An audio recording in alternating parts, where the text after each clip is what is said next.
Welcome to Business Impacting the Space Coast, the podcast keeping you in the know on small business in Brevard County. Business Impacting the Space Coast is sponsored by Ideal Impact Media, your partner in video marketing and brand storytelling. Hey everybody. Hey, it's customary to applaud when a new speaker comes out to. We should add that to the employee manual.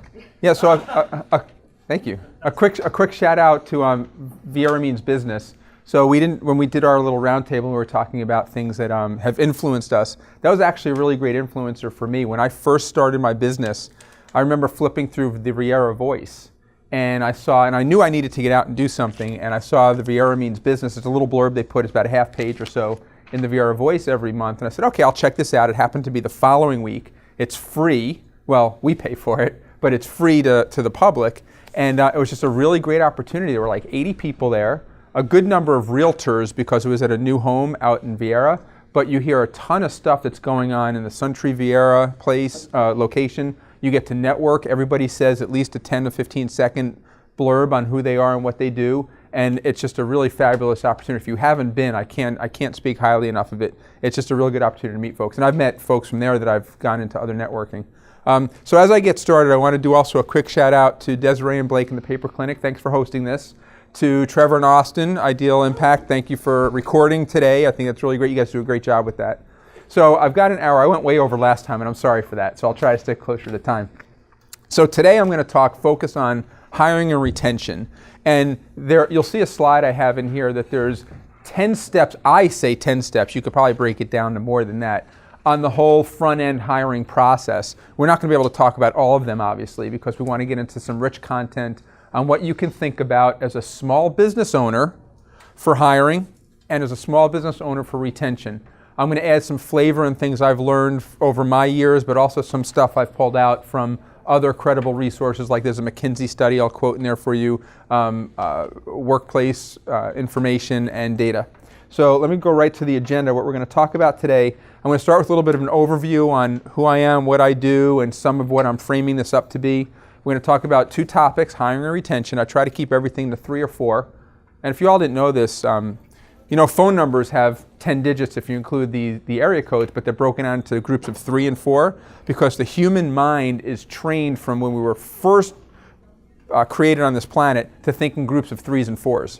Psychologically proven fact. So most things come out in 3s and 4s. So if you start seeing like 20 bullets on a page, it gets very confusing.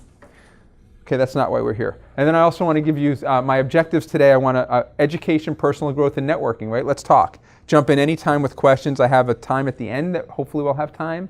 But for anyone who was here the first time we did this, it can be really a good interactive session if you just have a personal story from business or whatever and you just want to throw in and we talk about it. So a little bit about why I do this. What we've found statistically is that roughly 80% of managers and anyone who's a business owner and is a manager only hires but once or twice a year.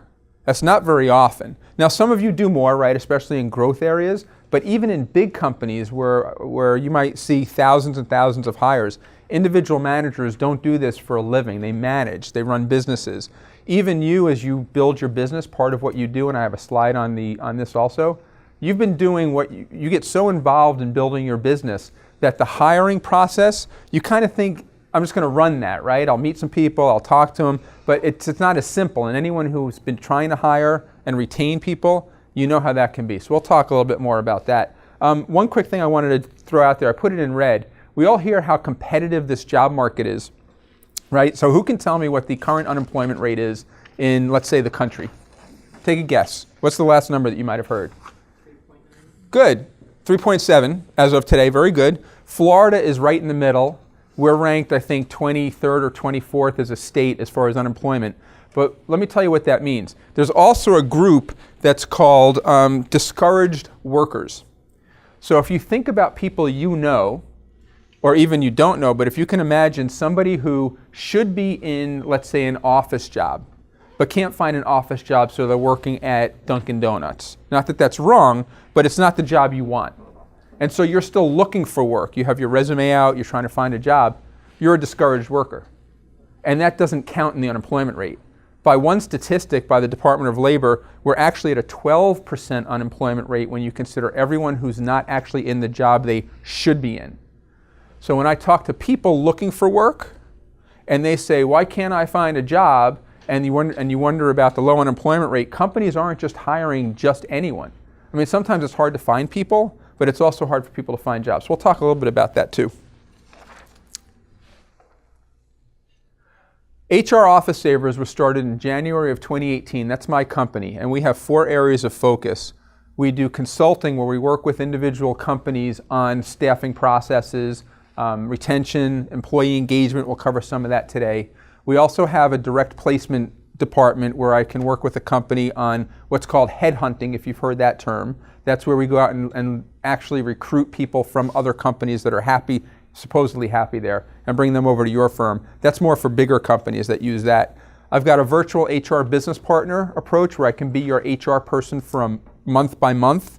So you're not big enough or rich enough yet to own your own HR person as part of your staff. I can come in and do it on a part-time basis for a very reasonable amount. And then we do job search where we work with candidates. So we'll talk about some of them are that offline, but I want to introduce myself to you. And of course, we're a proud member of the Paper Clinic. I have a cube right over there. Human resource management is the art and act, so it's a science and an art, of managing people. So if you are a business owner, whether you have an HR person or not, if you're a business owner with at least one employee, you do HR. Don't think you don't. You have to worry about everything from hiring to employee maintenance, possibly benefits if you choose to have benefits. So we cover some of this also, but I want everybody to just be grounded in that HR isn't just what somebody is, it's what we all do. I want to also educate you a little bit on some things. I want everybody to think about this. This is one of my favorite slides that was created some time ago, but there's some real basics that we have to think about as small business owners, that it's very easy to make these mistakes. And some of this is covered here. I mean, hiring and retention is a big deal. That's why we're doing this today. Wrong hire, no job definition, no performance documentation, ignoring employment laws, and improper classification. Desiree, are probably topics all by themselves. Some of this we'll cover today in wrong hire. No job definitions. Imagine hiring someone and you do you do whatever I say, or all duties that I assign over time. That can get you into a lot of trouble as an employer. Even in this right to work state, or employment at will state rather, even in this employer-friendly state when it comes to laws, if you start asking your folks to do stuff, even if it's totally legal, and they leave, then what? Then you've got a retention issue. So you really got to watch out for what you ask people or how you define what they do and help them understand that when they're taking on a job, it's for all the right reasons. I like it. I want to ground you on the staffing process. The way I teach it, there are 5 main steps. The next slide has 10 blown out a little bit, but there's really 5 steps that takes anywhere from 6 to 8 weeks. When you're looking to hire someone, this is not easy. Some people think that I can throw an ad on Craigslist or do a free ad in Indeed, and I'll have people knocking on my door. And you might. Statistically, there's an average out there by one measure that says for every job posted, there are 36 applicants.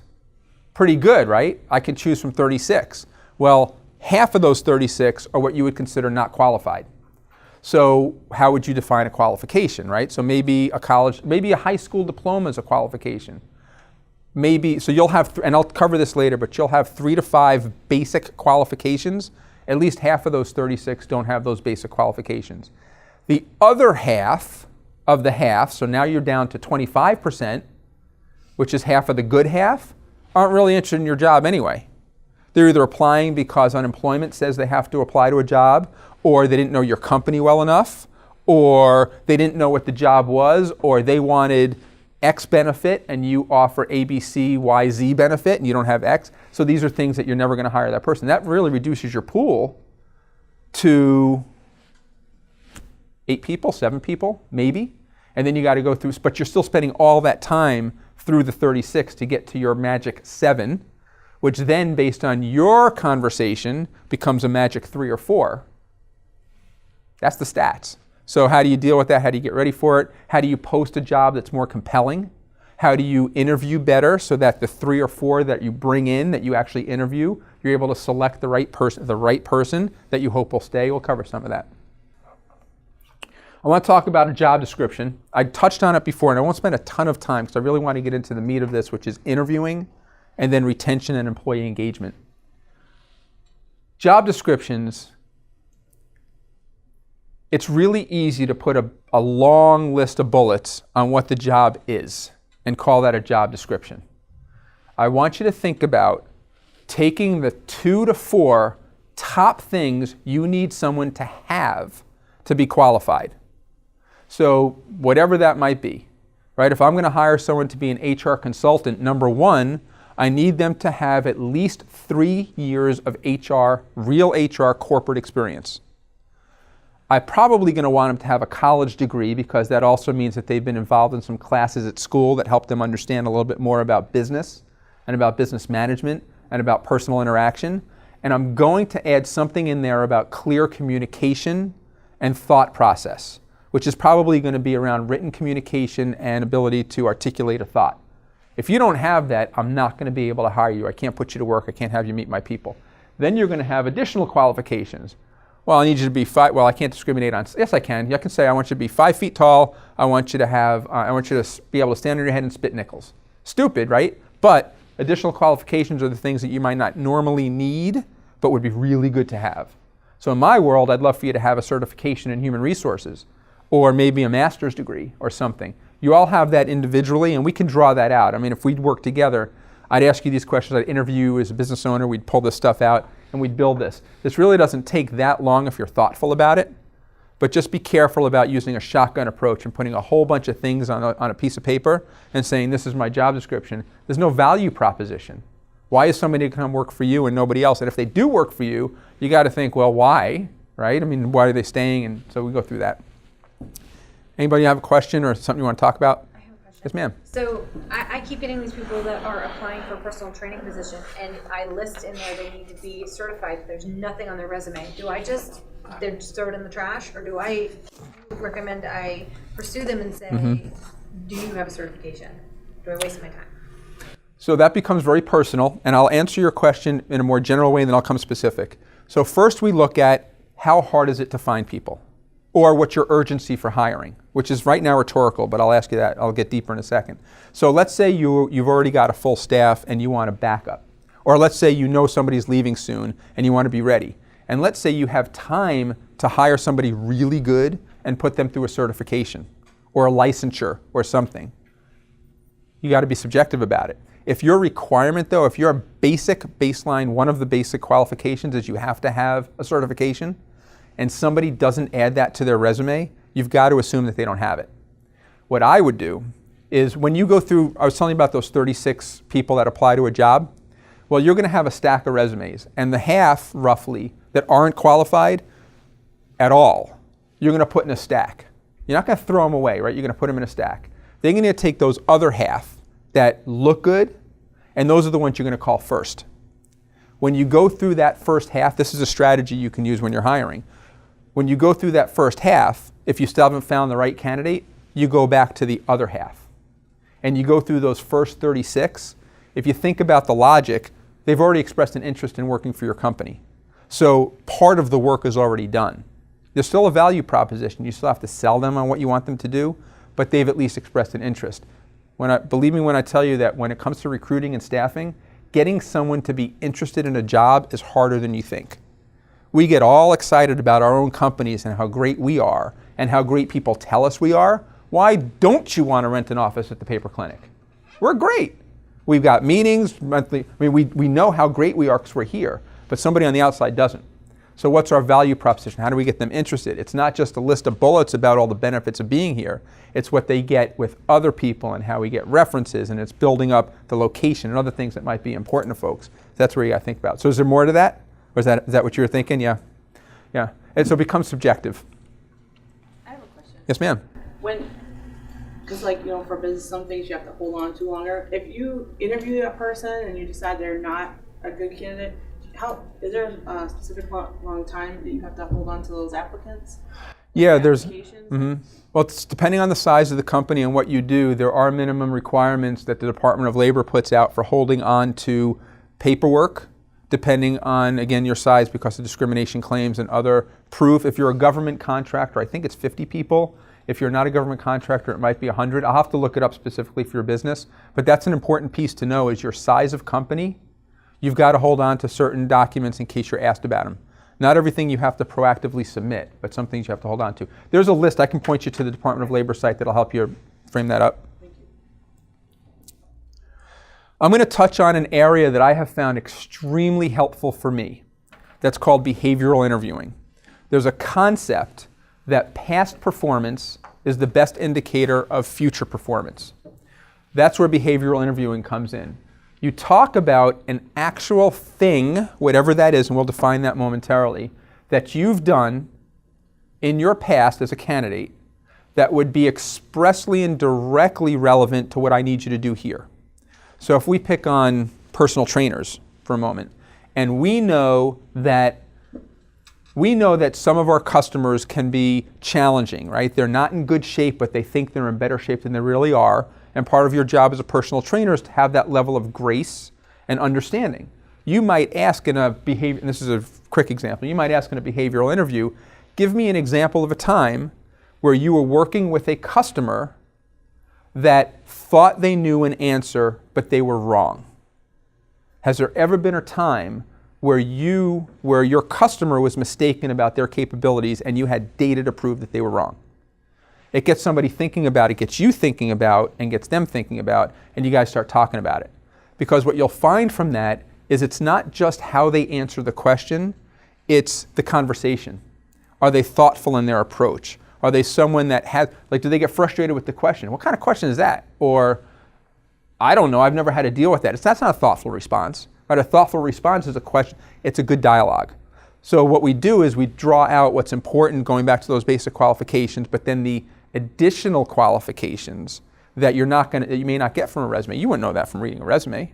You wouldn't know if someone's ever had 100 doors slammed in their face from walking out there trying to sell something, right? So you might ask, have you ever had a time where you had trouble making your point with another employee? Well, who hasn't? Right? Well, tell me about it. What happened? I got so pissed, I punched him in the mouth and we moved on. I mean, that's an awful answer, right? But now you know how people respond. And you'd be surprised, I do get answers like that. But normally people will answer in a way that gives you something to talk about and think about. And I have an actual example later. Just wanted to kind of plant a seed for you as we go through it. So you can start getting your head going around how you approach that. What happens with behavioral interviews, by the way, is too many times when we interview someone, we've got their resume. So tell me about this experience here. Why'd you leave? Or how many people did you manage? Or, gosh, did you ever have an employee that wasn't listening to you? What'd you do about it? Or what do you think you'd do if you were on my premises and somebody mouthed off at you? How would you act? Those are sometimes hypotheticals that don't help you understand how they really think. Because we all, with the opportunity of hindsight, come up with a better answer than the actual. But if somebody gives you a real answer about something they've done and how they acted, it helps you understand a little bit more about how they think. So what you're asking someone is, tell me, first of all, we identify the behavior, right? So maybe we want to know about someone's customer service capability. Because in my job, I need you to have patience, say. And so I want to start talking to you about your behavior of patience and how you react when someone is frustrated. Right? Somebody calls you on the phone, our Aflac person, right? But anyone in insurance or anyone in the service industry, we get complaints all the time. So if we want to hire somebody to do customer service, we want them to be calm and collected when someone calls. So that's our competency. Ask the open question. This is our situation task. Tell me about a time when you had a customer complaint and you were unable to solve it. How did that go? So you're hearing a real story. Actions. Well, I did have a customer 3 years ago that was really annoyed because their bill was wrong. And I don't do billing, I do customer service, and I had to transfer them to billing, and they were really mad because they wanted to talk to me and they felt like they were being passed around. So that was a real problem. Okay, what'd you do? Well, I told them the situation, and I asked them I asked permission to transfer them. They said no, and I asked them why. I had a conversation about why it wouldn't be okay, and they explained it to me. And I used empathy. And I said, I understand. I've been in that situation before too, but please understand, I only have one screen. I can only do customer service. Billing's another group. And I promise you I have somebody good. And you know what I'll do? I'll stay on the line with you so everything's fine. Excellent. Then what happened? Customer stayed on the phone. We solved the problem. You're talking through an actual situation. That's a pretty good answer. And you know you got a good customer service person. But more importantly, it gets the dialogue. And it's a real situation. It's not just some hypothetical. What do you think you'd do if somebody called and they were irate and you didn't know how to handle it? What do you think you'd do? That's hypothetical, which you get a conversation, but you don't know if it's real or not. So we all think we know what we'll do until we're actually dealt with it. Something we all have to watch out for is what we call bias. Some people take it to the extreme and call it prejudice, and sometimes it's prejudice. But bias is the idea that we're making a decision, sometimes consciously, sometimes subconsciously, but we're making a predetermined decision on the person we're interviewing. In this case, it's interviewing. It could be a friend, it could be lunch, I mean, whatever, right? But we all have biases. Specifically related, to the hiring process, I want to talk about bias. So a conscious bias I have is when people walk into my interview chewing gum. I find that rude, and I find that just a thoughtless approach, and it ruins the interview for me. That is a conscious bias that I need to overcome, frankly. So is chewing gum in an interview bad? Of course. Should I let that stop me from hiring the absolute best candidate I'm going to see today? Probably not. Gum chewing is a trainable, fixable offense. But I let that conscious bias affect I have actually kicked people out of my interview without them doing it because they came in chewing gum. Now, they were also dressed inappropriately, but whatever. I mean, you can't let things that are conscious biases, and we're going to get into subconscious for a second, get in the way. We all have them, right? So I think we have time. Yeah, let's take just a couple of minutes. Give me some conscious biases. And we're not talking prejudicial biases, right? Because unfortunately, we as human beings sometimes have those. This isn't about that. This is about things like gum chewing. No offense. This is about things like gum chewing. This is things like another conscious bias. I'll just get the conversation going. Is I was born in New York City, Bronx, New York. New York has 5 boroughs. When I grew up, Staten Island was considered a really yucky borough. If you're from Staten Island, I have a conscious bias against you walking in the door. Isn't that awful? I don't even know what it's like anymore. It's been 2 decades since I've been there for any length of time. But that's an unfortunate conscious bias. In my case, because I know this, I'm able to combat it. Except the chewing gum, I can't combat that. But I'm able, at least I'm aware of it. So, where's my marker? All right, give me some conscious biases. What do we got? Like, I'm from Massachusetts, so I'm like, Yankee, no, Yankee fan. Right, that's right. That's right. So yours is sports-based, which is deep. Can you guys, yeah. I can get you a black one. Sorry, any others? They won last night, by the way.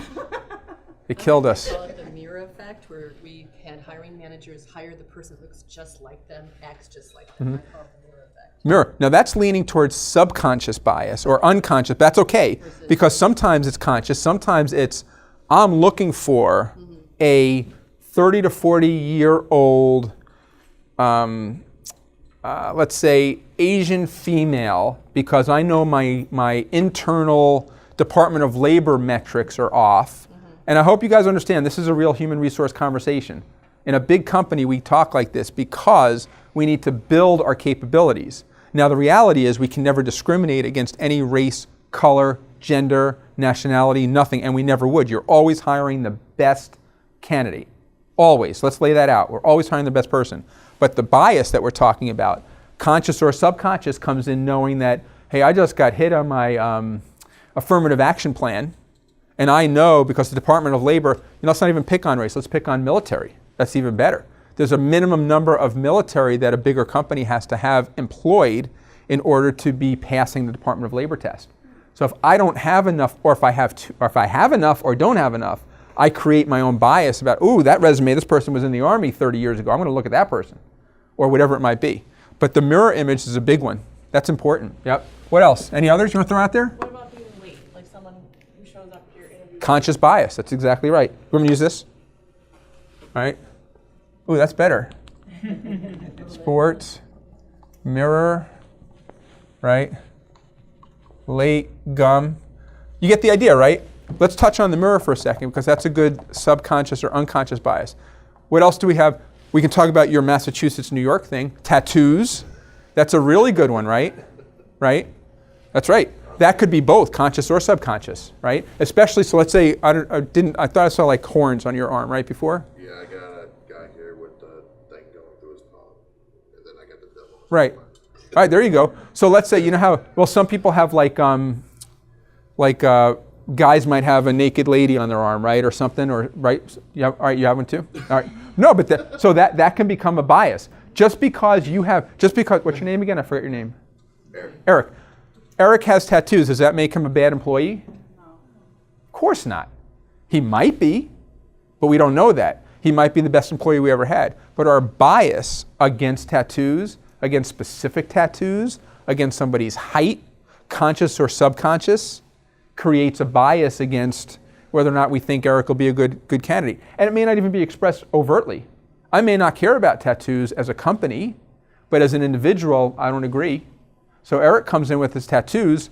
I'm good because I don't have any rules against tattoos in my workplace, but it creates a subconscious bias where I allow my interview to be skewed in a way that doesn't allow me to, maybe I don't ask Eric the fourth question I ask every other candidate.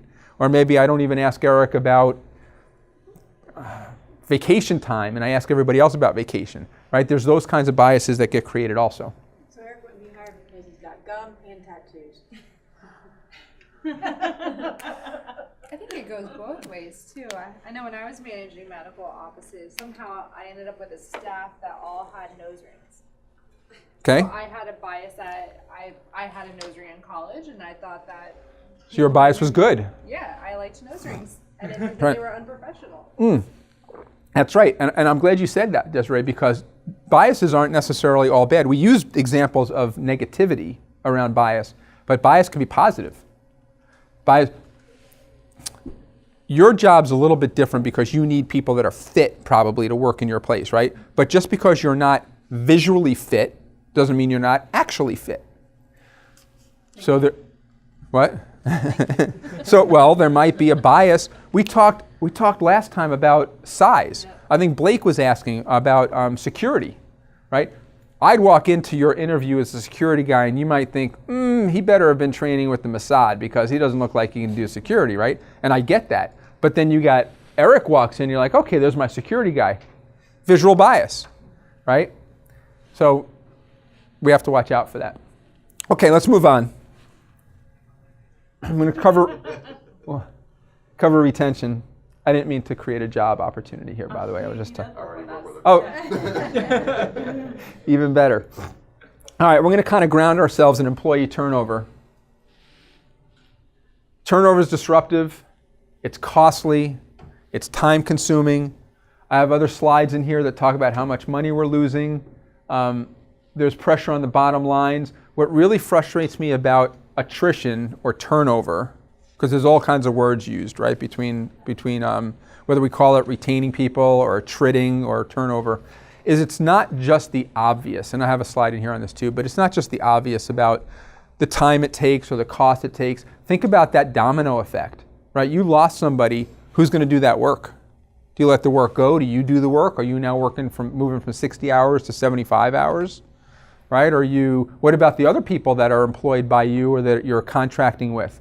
And they find, or your customers, right? They really liked whoever left. So there's a domino effect that comes in. I think you guys were telling me the story about when you took over your business and the domino effect you might have had from prior, right, ownership or leadership and how that can really impact the future. It's a really interesting dynamic and discussion about what turnover can do to the business. There's also the point about being able to say, people stay with me. Isn't that important? We have repeat customers.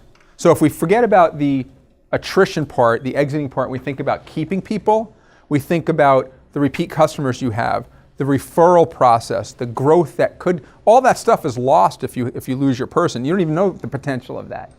But there's the institutional knowledge is a huge deal. How long did it take you to train someone? Now they're gone. They may take that institutional knowledge somewhere else, teach someone else to do what you taught them to do. That can be really frustrating. So that's why contracts, Blake's here to help with non-competes, right? And intellectual property agreements, those are important. Not really foolproof all the time, but it's really good to have protection in place, whether it's a handbook that I do or something Blake does for you. I found this really interesting. This changes somewhat. Career development, so I shouldn't have put this slide up first, but if you think about why people leave, most times people will say money. They're not saying, and the reason for that is because when people leave a job, they almost always go for more money. How many times have you or anyone you know taken a new job or left a company for less money? It happens, right? Maybe it's closer to home or there's a different type of job, but most of the time people leave for more money. 9% of all people that leave because they went for better money or better benefits. That's a pretty low percentage relative to everything else. What I gathered from this, and this comes from the Work Institute National Employee Retention Report. These guys have been doing this since the year 2000. Every year they analyze retention, attrition, and turnover.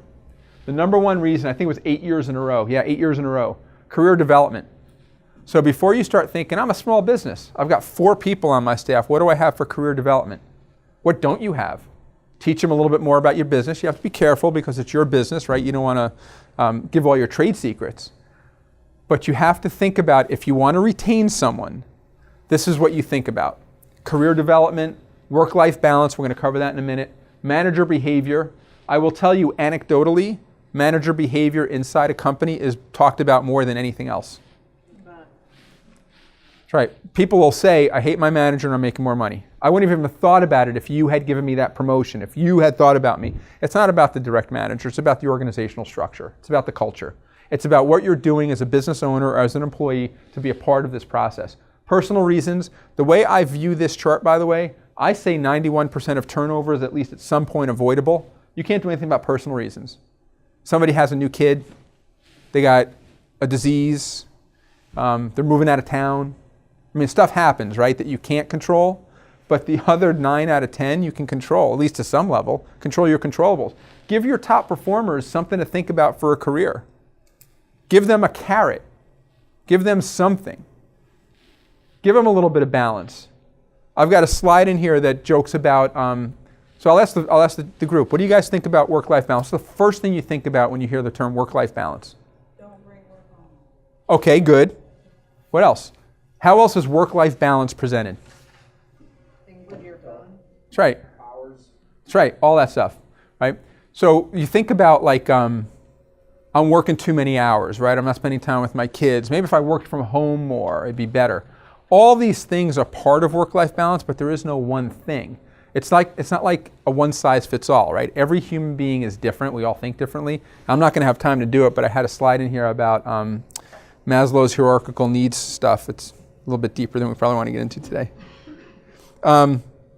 Here's some more data for you about a McKinsey study that talks about they look more at compensation, but frequent accomplishments, right? This is also manager touch. Comp just keeps not being as big. And I'm glad that you all realize that. That's such an important piece of the whole retention process. I'm touching a whole slide on managers because I really feel like when I talk to you about anecdotally inside of a company, people leave because they don't like their manager. There's a lot that a manager, whether you're a business owner with a direct report or you're managing someone who's not a business owner but within a company, there's so much you can do. And if we have time, we'll do a drill on a little workshop quickly on some free things you can do to engage your employees. Because people think I need to throw money at them or more vacation or a bonus. Sure, money helps, but money's usually short term. There's always a job that pays more, that's closer to home, that offers a little bit more. It's all these things. It's about a holistic approach to how you treat your employees and what you do to help them. Spend time with your team. Big deal on that. This is what I'm going to spend a minute on this, but have you guys ever seen this? Maslow's hierarchy of needs? Is this familiar? All right, good. There are real baseline things that people need, from physiological, which is the need to eat, breathe, sleep, just stuff to keep yourself going. Safety. So people will leave a company. It's very hard for a company to mess up someone's ability to be physiologically sound. But companies can have safety problems. So if you have a safety issue, people are going to leave, normally. But we get into love, belonging, esteem, self-actualization. This is where we get into the very top part about career development, the self-actualization piece. That's where a company can be really helpful. So what this tells me is 80%, well, 79% of the people are still getting to here, but 21%, 1/5 of your employees are looking for the next step up, that career development, that piece to help them grow. And that's a big part of why they leave. So when we talk about retention, we've got to figure out ways, and here's the sweet spot. Sometimes you reach a ceiling, right? So sometimes that 20%, you might even argue that that's something you can't control because there's only so much opportunity you can give someone, no matter how good they are. They're going to reach a point where they've capped out. That does happen. But your esteem and love and belonging, these are free. Thank yous don't cost anything. A yellow sticky on someone's computer when they walk in the morning says, appreciate you being here. All right, maybe you spend half $1 and bring them a donut. Well, I don't know, that's calories, but you bring them something. We can talk a little bit more about strategies. This is some stuff that I wrote out. I mentioned before about one-size-fits-all retention plans. You really have to think about your people as individuals. A lot of times we as business owners and managers get caught up in this is our culture, this is how we operate, this is what our people think, and we kind of give, we maybe, I know when I did sales years and years ago, we used to have these spiffs, right? And so anyone who did the most whatever, call, sales, whatever, got $100, right? The manager would tape it on the board. Not everybody cared about that. I didn't understand why, because I thought $100, to a 20-year-old was pretty good. But there were some people that didn't want the $100. They wanted that extra hour to go spend at home, or they wanted to be able to leave the office early to catch their kid's soccer game without getting grief. That's much more important than $100. So everybody is different. Everybody needs a little something different. There are groups, right? There are standards, but be careful about that. The relationships with each member of your team is going to help you to understand what really turns them on and not, what keeps them going, what are their hot buttons. And it could be a monthly 30-minute one-on-one where you just talk about how things are going, non-business related. These are some tactics you can use to get to know folks. Helping people reach their goals. Remember, this isn't just work goals, right? We're people. Yeah, work is a really big part about what we do. But when we think about retaining our employees, employee engagement is a huge piece. It's understanding who our people are, how they operate, what's important to them, not just us, right? Because we've already expressed what's important to us. We have the job description, we hired them, we pay them every week. Now they show up and they earn that money. But if we want them to stay and we want to avoid all the things we talked about before, these are some of the tactics we can do. Another thing that I wanted to touch on for a sec is the learning and development. I get questions about that. We're a small company. I don't really have a lot of learning opportunities. I mean, I can't send someone to school. Don't think so in the box. Think broader. If someone wants to, ask them, what do you want out of life? Well, I'd really like to learn, I want to cook. Well, cooking has nothing to do with what we do here. But if they want to learn how to cook, maybe you can help them by giving them a half hour to go research cooking schools or to go apply, or maybe you're in a financial situation where you can afford to give someone a business loan, which is scary. But if we talk about non-cost factors, just simply saying to them, that's a great idea. I love that for you. Don't get so caught up in what you're doing and, oh man, if they get a certificate in cooking and they leave me in 9 months, I'm in trouble. Maybe, but then we go back to some staffing and hiring techniques where we start building a bench. We start talking to candidates 6 months ahead knowing that we're going to have attrition, and we get ready for the turnover and the change. So this is our last slide. I thought we'd have a bit of a discussion. We have a few minutes. I relisted the things that are important to people, why they leave. What I was driving at before was working from home. I can't tell you how many times I hear people say, I want to work from home. That's going to make it better. And we as managers are afraid of that because they sleep, right? They do laundry. They don't work. Now, some of our jobs you can't work from home, right? You guys, how are you going to have a work from home person, right? They got to go out to the site and do stuff. But if they're not doing that, or there are other things they can do, don't get caught up in working from home. According to CNN poll done less than a year ago, Well, guess, tell me, how many people, what's the national percentage of workers that are considered teleworkers, that have a 100% work from home capability? Throw out some numbers. What do you think? 20%. How many? 20. Okay. Anybody else? I would say a little more than 30%. Okay. Good. 3%. According to CNN, 3% of America's workers are considered teleworkers, which, by the way, is up 115% from 10 years ago. Wow. It's not as big as we think. If you're able to let your folks get half a day every 2 weeks to work from home, it doesn't change their deliverables. It doesn't change their execution.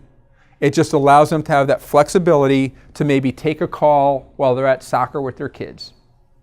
Or even just the peace of mind of, working in their pajamas for half a day and getting some housework done while they do stuff. If you can do that, it's helpful, but don't get all caught up in that. That's part of employee engagement, what's important to you. Because usually, it's been my experience, that what somebody's asking you for initially isn't exactly what they need or want. It's just a way for them to ask for something to begin the discussion. I would love to work from home. Okay, sure, why? Well, every couple of weeks or even once a week. I got a bridge club that I go to. All right, well, instead of work from home, I don't know how that's going to be helpful, but why don't you just take off early once a week? Let's figure that out. That's employee engagement. You're helping someone achieve a goal. Now they're more likely to be indebted to you. But that's the kind of thing I want us to think about, right? So maybe just on your own, think about what can I do for my employees, whether you have them now or are going to have them in the future, if you're worried about retention. And I don't mean that flippantly. I talk to companies that don't care about retention. They don't care. They figure, I'll hire more people on my own, which of course is possible, but it's unlikely in today's economy. It does take forethought. Or they figure, and they've proven it out, that the attrition that they're seeing is people that they don't want there anyway. To me, that's a little bit short-sighted, but it doesn't mean it's wrong. It's got to be up to you, right, what you want to do. So think about career development. What can I do for my current employees or future employees that will help them reach their career aspirations? If you're hiring somebody to work your counter, and that's as high as they're going to go, and you don't want them to promote, and you don't want anything more of them, you can still talk to them about their career. That's engagement. What do you want out of life? Do you want to work at the counter the rest of your life? Probably not. Do you think you want to work in the yard maybe? Do you want to go work on the floor? Do you want to ask them? That's engagement. So you don't actually have to solve their career development questions. You have to care. Work-life balance, that's something you can try to solve. You're going to have to try to solve that. And you may not be able to. You can't let people work from home, and that's probably part of the job. And so if that's the requirement, then they shouldn't work there anyway. But you can probably give someone a little bit of flexibility. Whether it's, I'm dropping my kids off at school and I'm running a little bit behind and I really can't be there at 8:30, but I can be there at 8:40. I mean, honestly, is 10 minutes going to change the way that you run your business? It might, right? No judgment, it might. But normally it doesn't. So can you be flexible to say, fine, 8:40 to 5:10 instead of 8:30 to 5? Is there flexibility? Help them with work-life balance. Manager behavior, you guys own that. How do you talk to your people? How do you engage with them? How do you treat them? I've talked to managers that this is my shop and you're going to do what I say, when I say, and how I say it. And sometimes that's a much deeper behavior than just your pride or your ego. And we can get into that too when we talk about the hierarchy of needs and some of the stuff that I can do to coach. But you got to really own that yourselves. And if you're a manager, if you have managers under you that are behaving badly, you need to coach them out, coach them up or out quickly. A bad manager inside your company can create a huge problem for everyone else. Personal reasons we talked about. I mean, that's really caring about someone. I would take a moment also to share with you, I didn't cover this in a slide, but if you have an employee that's leaving, that says to you, create a culture where it's okay for an employee to come to you and say, I quit. If you have a culture that accepts that your job isn't for everyone, and everyone isn't for your job, but you are going to do your very best to make this an organization and a culture that is appropriate for the people that want to be here. That means when somebody comes to you and says, I quit, you're not going to, unless they're a bad performer, right? Let's take that off the table. If they're bad performers, kick them out sooner. You fire them before they quit. But if they quit, congratulations, where are you going? How can I help? Can I give you a reference? Be gracious. That'll come back to you tenfold. And again, off the table is a bad performer or a rude or a bad employee, right? That's a different discussion. But normally speaking, you're building a relationship that has this kind of discussion and acumen. Comp and ben, gosh, that's a huge discussion when we talk about how much we're paying someone. What's the going rate? Is your rate appropriate? Too much? Too little? If I pay him $975 instead of $950, how much is that going to hurt my bottom line? I would encourage you to create rates that are competitive, and I can help you balance that out. I mean, even offline, I can just show you where to go online to find general salaries, which you may already know from the industry. Just be consistent. You have to pay your employees a fair wage. That's the law. It has to be at least minimum wage. You all know that, I hope. And you can't discriminate on pay. You have to pay men and women the same for the same work. And if you don't, you can get yourself in a lot of trouble. So whatever the number is, just make sure it's fair and consistent. And if you're finding that you can't keep people and they keep telling you it's because of money, listen to them. Do your comparison. But if it means raising your rates from like $9.50 an hour to $11 an hour, and you can't afford that, then you can't afford it. It is what it is. Offer them the other 80-something% of what you can offer. Help them be engaged. People will take less money to work at a place they want to work. All right, that's all I got for you guys. Any other questions? Conversation? You were talking about like kind of throwing someone out of an interview. What's like a gracious way to kind of like, oh, this interview is done. Like if they're late, didn't show up, they're being rude. Yeah, so there's two sides to that. I deal with that on the phone a lot. And like we have to have licensing too. So my first question is, do you have licensing? No. Okay. And I try to be nice on the phone, but sometimes people get combative. You know? They do. So there's a couple of ways. So the first consideration is, what's your end game, right? If you're in a customer-friendly business, you can consider that everybody that calls you, sometimes you're using your job postings as a way to also market your business, right? We do that sometimes. You're really looking to hire. But when you're talking to someone, if people calling you could potentially be a customer of yours, you have to obviously treat them a little bit differently. But to answer your question about ending a call, there are gracious ways to end it, which is very direct. And that's my advice to you, is honesty and directness. I know that might sound obvious, but we get caught up in these conversations and we're afraid to hang up and what if. No, so I see on your resume you don't actually have a certification or a license. Do you? Did I miss it? No, I don't have it. Well, I got to tell you, this job requires that. I can't hire you without it. Yeah, but I have all this other stuff. I said, I get it. That's great. Would it be okay if I kept your resume for the future? I think there might be some things maybe down the road that potentially could be possible, but I'll just save it for later. Is that okay? Yeah, but what about this job now? I'm sorry, you don't qualify.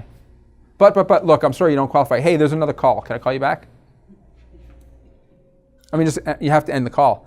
Remember, your time is money too. Yes. And I would argue that if somebody's going to act like that with you on the phone, you don't want to hire them anyway. Right.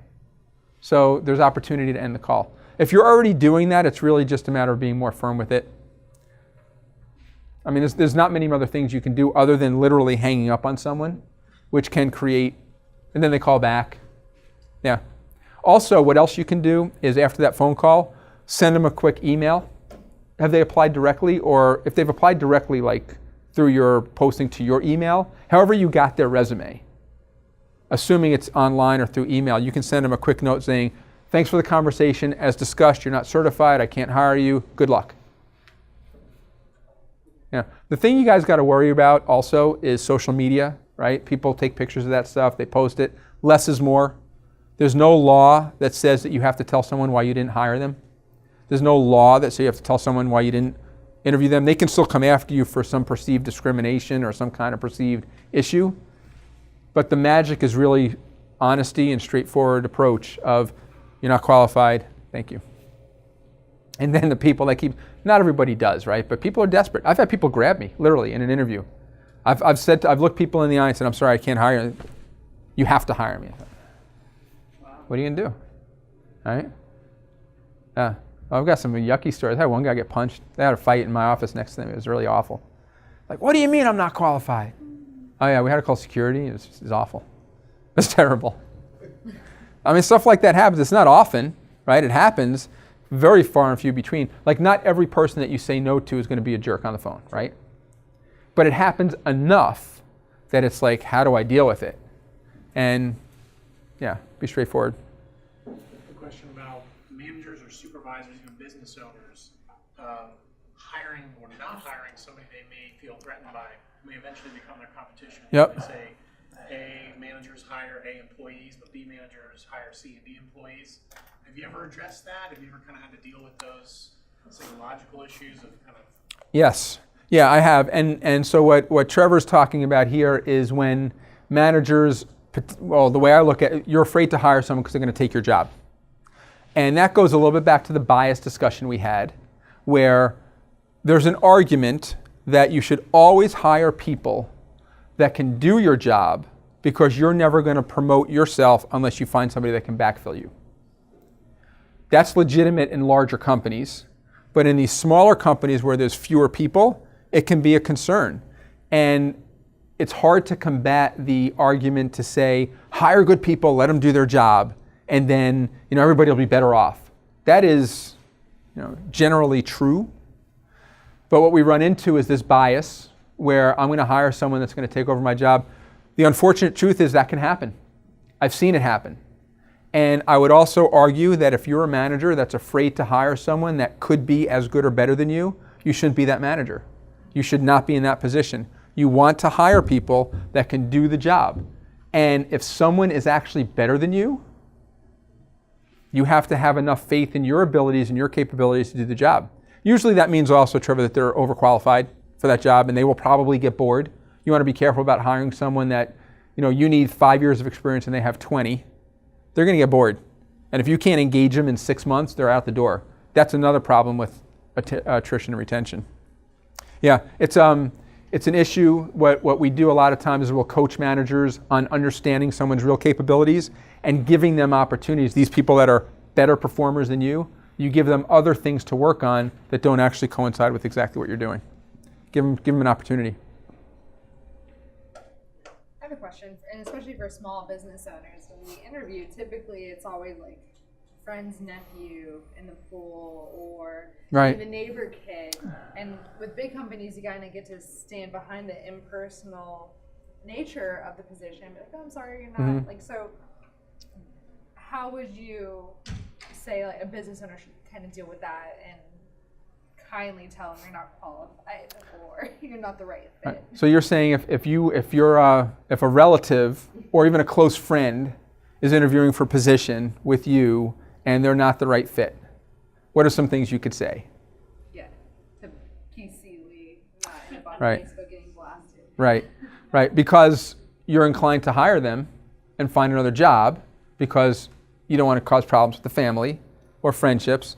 I would suggest honesty and a straightforward approach, but in a way that, so we do come across that, you're right, in smaller companies it's a much bigger issue than bigger companies. Although I would tell you in bigger companies, I've seen this also, Desiree, I've had situations where we've had to create positions for people in these big companies because they were somebody's nephew or whatever it might be. And that's an unfortunate truth. And in bigger companies, people kind of just go along with it because you can hide that. But I would suggest if you're interviewing somebody, first of all, I would suggest don't even interview the person. The best way to avoid that conversation is to not have it at all. So if there's somebody that is a close family friend or a relative that's like, hey, I heard you guys open a shop, or even better might be your sister calls you and says, my son needs a summer job and I think you should put him to work at your shop. And you're like, okay, right, what do you say? I think the best approach is, I'm sorry, but I don't think I can hire him. I mean, I don't have the job for him. Well, yes, you do. You have 2 open jobs. They can be a personal trainer. Why not? They can go run the computer. Why not? I think a real conversation about why it's not appropriate and why you're really trying to create an environment of less family. You're trying to hire from the outside. You think it's going to be better for your business, and I hope you can understand that. And it's the best advice I can give you right now. I'll give that some more thought though, because a lot of times we end up hiring these people. We end up doing it because we feel like it's the right thing to do, and we hope that they'll exit themselves, right? They'll work themselves out of a job, or we can coach them up and train them. The other approach you can probably do is treat folks like they're any other candidate. So if your nephew comes in, interview him, or whatever. Do the full interview, do the full approach, and as you're going through especially if you do what I showed you on the behavioral interview, if you behavioral interview someone and they have maybe they'll surprise you, but maybe they will surprise themselves and not be able to handle it. In our business, when we started, like Nick and Eric are friends, it was a big success for us. We hired all our friends. But even now, when Nick would say, "Oh, I think we should hire this person," I'd be like, "Well, if you fired them, would you still be friends?" "Yeah, I think we'd." So that's our always first question. If we fired you, even though you're a friend, this is family, would you be okay with that? Okay. So you talk to the candidate that way, to the friend or family. Good. A friend or family, it could be more. Yeah, if it didn't work out, yeah, that's great. Anybody else have any experience with hiring or wanting to not hire friends or family? Yeah, a buddy of mine, I just don't flat out. He's not working with me anymore. So he quit you? No, I fired him. Oh. He just told me he ain't working with me anymore. And I mean, we're still friends. We don't hang out as much as we used to, which ain't really no difference to me. But my money's my money. Friendship is friendship. I keep them both separate. Right. But once those two start colliding, it's pointless. It can be trouble. What about the front end? What about times where people come to you and say, "Hey, I need a job. I hear you're hiring. Would you consider hiring me?" Anybody have to deal with that conversation? Where you don't want to hire the person, right? That's kind of what we're talking about. It's tough. We dealt with a lot of churn because we try to help a right. friend out. So that leads to my next question. Is churn inevitable? So whenever you have a new position open up, from what I've seen, in my manager pass is that typically 3 or 4 people will go through it until you find your permanent fixture. Is there, outside of those, is that just normal that you just maybe don't find the right fit right away? Or I wouldn't say it's normal, but it's also not abnormal. So Desiree's asking if it's normal to have churn. Maybe it takes 3 or 4 opportunities to find the right person, right? So maybe you hire someone, they quit or get fired, they hire somebody else. So you keep learning. I don't know if my experience is that it's not normal or not normal. Sometimes it just is, especially for a young startup organization. It's learning, right? You don't really know the right fit. You think you do, but as the company expands, I mean, we talked earlier about some of the opportunities we've had to learn have come from our failures or mistakes or things that we had to grow from. So I will tell you that generally speaking, attrition is 10 to 15% of your workforce. There are companies that say 10%, I'm gonna fire the bottom 10% because they want to keep building up on top. Not every company does. That's old school thinking. That's IBM, GE old school thinking that people don't really do that much anymore. But there is a lot of lower level, roughly about 5% of a workforce is considered, what's a better word than useless? I mean, there's probably a better word than that. But counterproductive, right? Right?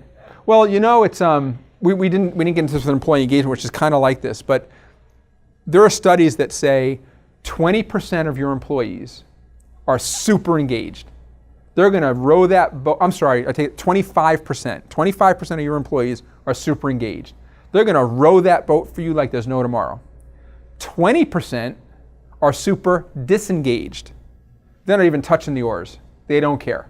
They're not rowing with you at all. And that's a 5% better. The other 55% are kind of, I'm here for the ride. So they may be rowing, they may not be rowing, they row sometimes, they don't row other times.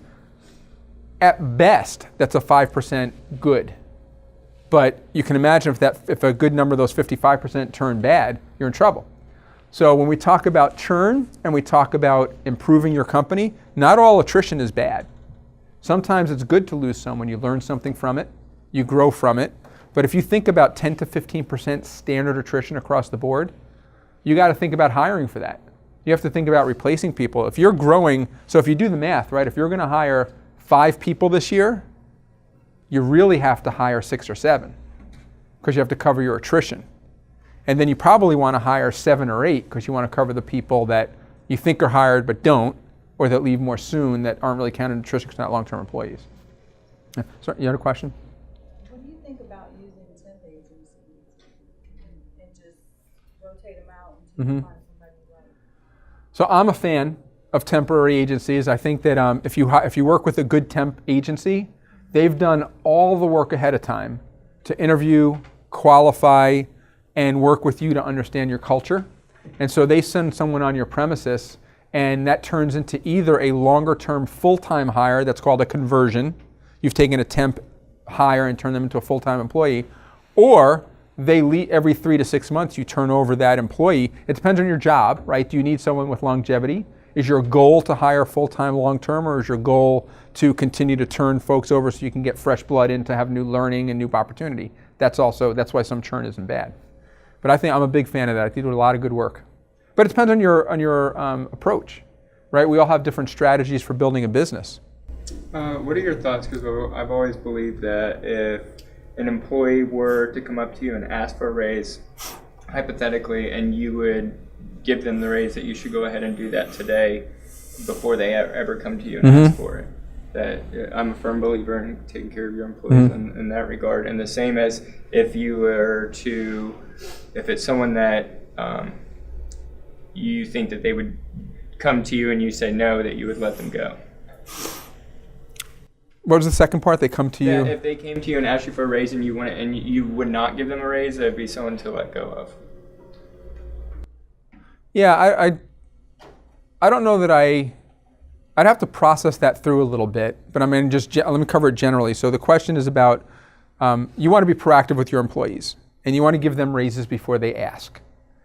But that's also engagement, right? That's knowing your employees, knowing what's important to them. Is money important? Is it not? What else are you doing to improve their quality of life on the job in a way that gets them to want to stay? And then there's the other side of it, which is if they ask for a raise and you don't give it to them, you should fire them, right? Is that what you're saying? I don't know that I agree with that second part. And I've heard both of those sides. I think that people are allowed to ask for whatever they want to ask. And I think that what people ask for is a really good indication of the type of employee they are also and how engaged you are. So if someone comes to you and says, I need an extra $1.50 an hour, or I need another $30,000 a year, I mean something that's just really a little bit crazy for the job market or what they're actually doing, there's something else behind it. And so to me, as I mentioned before about when people say I want to work from home, that's not really what they want. They're asking you something, right? They think that working from home will solve a bigger issue. They think that money will solve a bigger issue. They think that money will solve for enjoying the job, or their lack of engagement, or their lack of growth. Well, if I'm not going to become manager, I'm going to need an extra, 15 to 20% income. That's where that stems from. So my advice would be if somebody asks you for a raise, your next question is, let's talk about it. What's going on? Let's find out why. If you just start throwing money at people, that's not engagement. That just gives them more power to get another job somewhere else for more money. That's my take. Yeah, my take is if I love it when my employees ask me questions, when they ask me for things that they want. First of all, it's an indictment on me for not being closer to them. But secondly, it's an opportunity to get to know them better. That's a good discussion. I think we didn't get as deep as I think you want to get as far as asking for money, not asking for money, where does that lead to? But it's an opportunity to learn more about the employees. And it's a good discussion. Have you had that happen? Well, my company just did it to me this year. They went through and had a substantial raise and didn't ask for it just from reviewing. Mm-hmm. And it's a conversation I had with my business coach about. We had the same conversation about retention of employees. We actually got into it because Quick Trip actually starts out their receptionist and there are people who are getting your coffee or ringing you up at $50,000, and they talk about the retention, and we talked about at that $50K mark, then you can look at if it's a secondary spouse. Once you get 50 or 60, they may not care about finances, and that may be a role of money may or may not be a role to them. And once you start getting upwards of like 70, 75, then that's something that like you can substantially kind of like keep someone because they're the breadwinner in their side of the household. That we talked about a lot of that stuff and like how to keep and retain employees. For me, I don't know, like in my industry one of my managers has had a very high turnover and cannot keep employees for anything, but she likes for it to be a one-man show. And so we've had the discussion, are we great at her profit margins being a one-man show? And instead of trying to scale her and have like a mega office that she thinks that she needs. Mm-hmm. Right. So we have great returns on her by herself. She wants to expand, but she has such a high turnover and it causes a lot more issues with like clients and different scenarios. Yeah, there are situations where people get promoted to being a manager and they have no business being a manager, but they get promoted because they were successful at their job. And some people call that the Peter principle, but you rise to your highest level of incompetence basically. So you're really good here, so you get promoted here, you're really good here, you get promoted here, and you're not so good here, and all of a sudden you're a failure. Well, no, you're just in the wrong job because you were obviously good at what you did down here and here. So instead of being up here, go back here. Companies don't think about it that way, right? Because they've already replaced that person, they move them up. Part of what you talked about also is what I think is a compensation adjustment, which is you look at all your employees and you value what that job is, and maybe you reassess. And you think that, well, my assemblers really should be making $10.50, not $9.50. Or my insurance salespeople should be making $40,000 base and not $35,000, or 40. They should be making 40, not 50. You can adjust compensation either direction. That might be part of what you guys went through, is that kind of overview on what the market bears and what I want to also pay my people to be fair. All those things become part of the conversation, but it still goes back to employee engagement. Do I know my people? Are they in the right jobs? Am I doing the things that are necessary to promote my business? Am I being successful? Your manager that is a good individual biller, but not a good manager, is causing more problems and more harm than good, probably. I mean, there's people under her, right?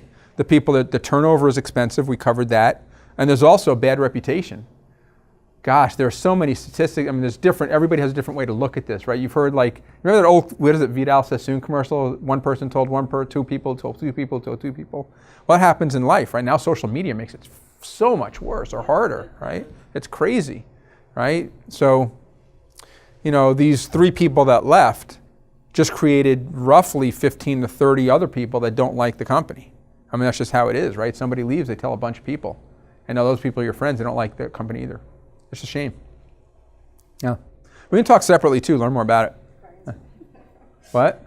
Brian's wife from Cracker Barrel, or a wife got fired and he took to Facebook and Instagram, and then so everybody's asking why did you fire Brian's wife?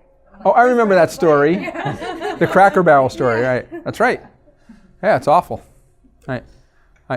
We always ask for Brian's wife at Cracker Barrel now. So they don't want you there anymore? Maybe. Right. Other discussion? Someone brought up about losing employees. What do you think about Career Source and agencies like that? Mm-hmm. So there's different levels, right? So Career Source, Brevard, specifically where we are, is a fantastic resource. I've worked with them myself on some of the clients I help to staff their jobs, but they're hit or miss. Most staffing firms, temp agencies included, Dominique, that brought up about using a temp agency, they become niche, right? So you go to and I'll use real names, right? You go to a Sphurion or a Manpower, which are the more well-known, or what's their name, a Sarah, I think it used to be Superior Group. But they can be all things to all people, but not one of these companies, they don't have insurance, let's say, to temp out firearms or, blades or some kind of dangerous equipment. So you have to find a niche provider, but generally speaking, they can cover a lot of ground. Your search firms, your search firms that you pay for hires, Career Source, Brevard, you don't pay, right? They're paid by the state. Right. I think they're a great resource. I think they have a lot of opportunity to help. And I think that it's wise, if you're a small business, to get in contact with them. They've got resources. But then there's limited resources, right? Because they're funded by the state versus independent. So then you come to somebody like me that might be able to help more broadly, and then maybe you go to other people that might be able to help more broadly. Search firms have a big reach, but they're extremely expensive. What do you think are other good ways to So there's the standards, right? You have your career source is a great first. I would start, if you're looking to hire someone today as a small business, I would start with Career Source Brevard. There's one right down in Rockledge on Barnes, I think, right? Right. I would go to the free websites like Indeed.com if you haven't posted there. And I would go to Craigslist. Now it depends on the job, right? You're not going to hire a CEO from Craigslist. But I have not had any success. no. Well, what you'll find is that each industry and each venue is going to be a little bit different. It just depends. Your goal, so I'll tell you my goal. When I post a job on Indeed, I am not necessarily looking for a candidate directly from Indeed. I'm looking for people to apply that I can have a starting point. And so when I call them, if there's somebody close, I'm also asking them, who else do you know? And I'm also finding out what other adjacent skill sets they may have that I hadn't thought about for the posting. Because I told you about my 3 basic qualifications. Well, what if I hadn't thought that, so I'll make something up, right? Let's say I didn't consider that landscaping and nursery and garden could all be using the same concept, right? Or maybe I'm overusing them. That's what I kind of learned from. I use it to learn. Now, hopefully you'll find someone, but you kind of just build the relationships. I would also go to networking events, and every time I talked about my company, I would say, I'm looking to hire A, B, or C. That's my ask. We asked for leads today. Desiree had us walk around and say, what's our ask? My ask is assemblers or whatever it is you're looking for, right? Then there's also paid subscriptions. So Indeed, you can also pay for. I don't know if you knew that. You don't have to. It's a free website. Glassdoor is another website. LinkedIn, if you're not using LinkedIn. People think LinkedIn is just for business, but it's also for networking. So you kind of get with your network on LinkedIn and you ask, who do you know that might be interested in this type of position? There's paid subscription services, Monster.com, have you heard of them? Monster, Career Builder, those are hit or miss. The biggest thing you can do is just network, kind of get ideas. All right, thank you. Yeah. Job fairs too. Job fairs, sorry I didn't bring that up. Thank you for bringing that up. Have you been to job fairs? We had a great experience at Career Source and a terrible experience at Career Source. Like we had one person that was really like trying to find his kids, and another one that he just wasn't interested, I don't think. And we have done a job fair. We had not really any great success from that, and then Craigslist was like disaster. So I'll add to that because I'm glad you brought that up. Thank you for bringing that up. If you're bootstrapping, and you have a website? Do you have a section on your website for careers? When you post a job, one of the first things people are going to do is go to your website, almost always. If your website isn't conducive to hiring, if you don't have a value, and I'll look at it later, I'll give you some of my thoughts, but if you need to have your jobs listed on the careers, have a value proposition. Why should somebody work here? They're going to look at that stuff. That's almost as important as where you post a job. Okay. So think about what people are seeing. We had somebody recently, actually just this week, as a hiring manager for a large engineering company here locally, and say they're trying to get talent. Right now, there's not a lot of talent. Like everyone is gobbling them up for high prices. And they said, the culture, when people come to our website, they don't know what it is. We need a way to express that. Same as your buyers, where are they going to look at before they make a decision? Your website. Before somebody gets hired, where are they going to look before they make a decision to possibly even submit, a resume or whatever? It's going to be your website, and video is what they wanted to talk to us about, but it's the same thing. What are they seeing from the outside before they make that contact to you? And that's going to, in my opinion, filter out some of the bad fits, and it could also bring in the top fits that are going to be highly competitive that maybe your competition is going to get because they have their website built out and their Facebook in a way that it makes it fun and exciting to work at that particular, your business. Yeah. Anybody else have any success with hiring? George? Yeah. Sorry, Desiree. So, I'm sorry. So you have a strong resume. Person applying for a job, they have a strong resume. Everything's on there what you're looking for, and week goes by, they're performing well. Second week comes by, you see a lot of weaknesses in their performance or in their experience. What do you do at that point? So let's determine if there are weaknesses are detrimental to your business, or if they were lies, or if they're just things that you probably should have asked in the interview. So if their strengths overpower their weaknesses, you coach. I noticed that, your spelling is awful and you're not fast to respond to my email inquiries or my phone calls. And I really need you to do that. And then you judge if they're able to improve. If their weaknesses are detrimental to your workforce, you've got to fire them immediately. I would. I wouldn't waste any time. I feel your pain. That's why I laugh. I've been on a job and gone, oh my god.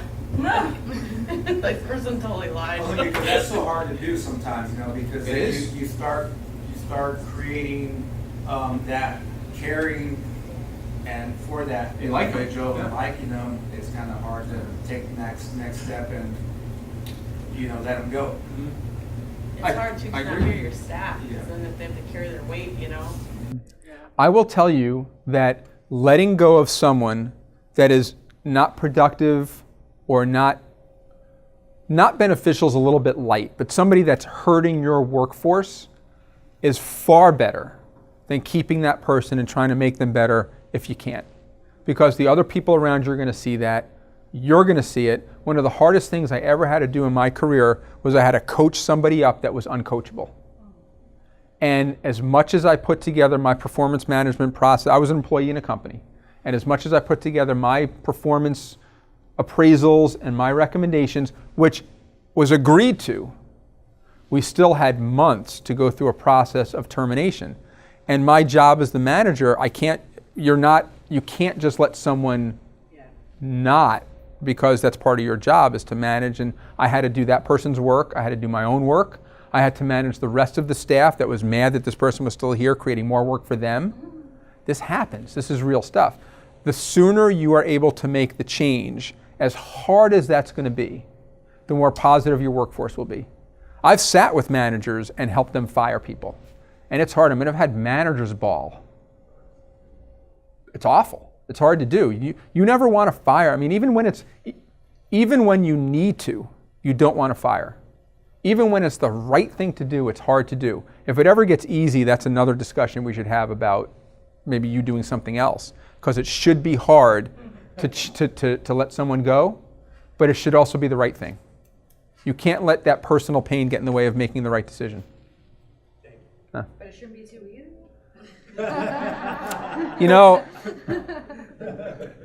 So part of my job is to help make it easy for you as the manager, but not emotionally easy. That's what I mean, right? It should be professionally easy with paperwork and process and conversation, but emotionally, you bought into someone, right? These are people, these are human beings, and if you're building the appropriate employee engagement process within your organization, you've gotten to know this person, they've gotten to know you, they've gotten to know other people. So as detrimental as they may be to your business, they've stolen from you, they've cheated, they've lied, they've created bad blood with other people. You need to let them go. It's still not going to be easy. Because even if you really don't emotionally, even if your heart's in it, right, get out. You still have to, then you have lawsuits to worry about, right? You have retaliation to worry about. You have social media issues to worry about. That's what I mean. It's never going to be that easy, but we can make it easier. And if you do the right thing, you hold on to bad. What do they say? Like fish, right? After 3 days it goes bad, kind of thing. So you can't lipstick on a pig. It's still a pig, right?